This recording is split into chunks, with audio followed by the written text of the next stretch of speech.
Hello, it's Betabrick, and I have a mock to show you.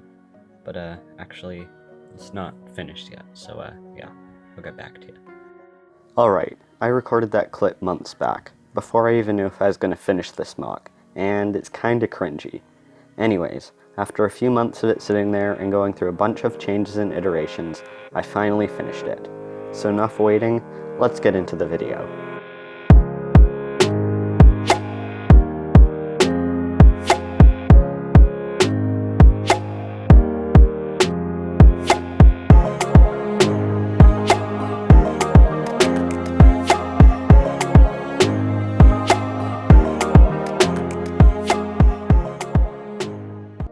I've seen lots of mocks in the LEGO community depicting a bunker or an isolated post-apocalyptic scene, and I thought I'd try it out for myself with a small mock.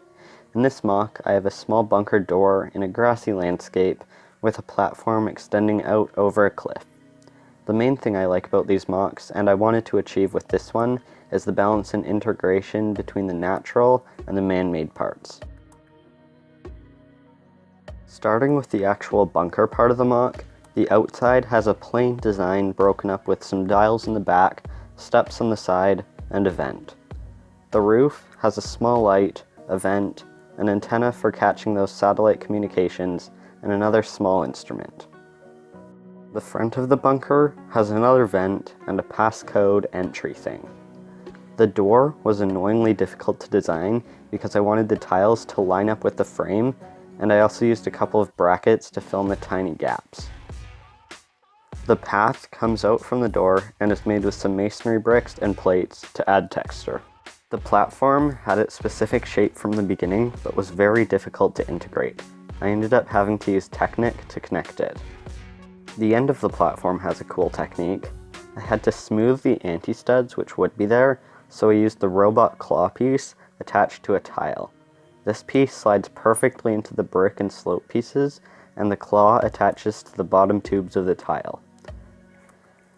Because of the platform's odd shape, it couldn't properly connect to the path, so I ended up just using the exposed studs to look like connection points. A note on those previous iterations I mentioned earlier, they consisted of possibly adding a robot, using this cool blaster somehow, and even a strange crawling creature. The creature was there from the beginning, and I wanted to base it on this cool Bionicle piece. This is a really neat piece. Actually, all of them in this series are neat. Anyways, let's not get sidetracked. The creature was even in my original concept art, and I was disappointed to let it go when I couldn't find a good way to build it. The creature would have sat on the platform, probably fighting a minifigure. Because I didn't have the creature, I needed something to put in the platform, so I decided on this man. I wanted to make him sitting there, looking onto the horizon, but I don't know how well that turned out. To get a more dynamic pose, I removed the hip piece and angled the legs separately. The rest of the body just sits on top. I also put his crossbow next to him, because in this post-apocalyptic world, he's always on his guard. Getting the natural part of this mock right was hard. The rocks had to fit around the platform and also look rocky and natural. A lot of parts have sketchy or single stud connections, and there are some places that don't perfectly fit. I even had to have some loose sections to fill in gaps. The connection between the rocks and grass isn't perfect, and is something I need to improve on. The grass has a bunch of angles, slopes, and curves, and I detailed it with some flowers and plants. I also tried using some dark brown curved slopes as tree roots. Now for the tree. The tree's a design I came up with, though I doubt I'm the first. It's supposed to be a small birch tree, though with the change of color, it could be a regular brown tree.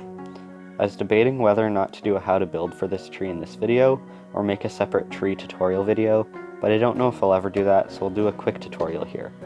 To build the trunk, you take a few Technic connectors and hollow studs, and put them around a bar or flex tube. Then you throw together a bunch of clips and bars and clip bars and bar clips and studs and other rounded things to make a round shape. Make sure to leave some clips and studs open to attach the leaves. Attach the tree to the ground at an angle using a bar and clip connection, which is just much better than a straight up and down connection. Alright, I think that's all I wanted to cover with this mod. Thanks for watching, leave a comment, and have a nice day.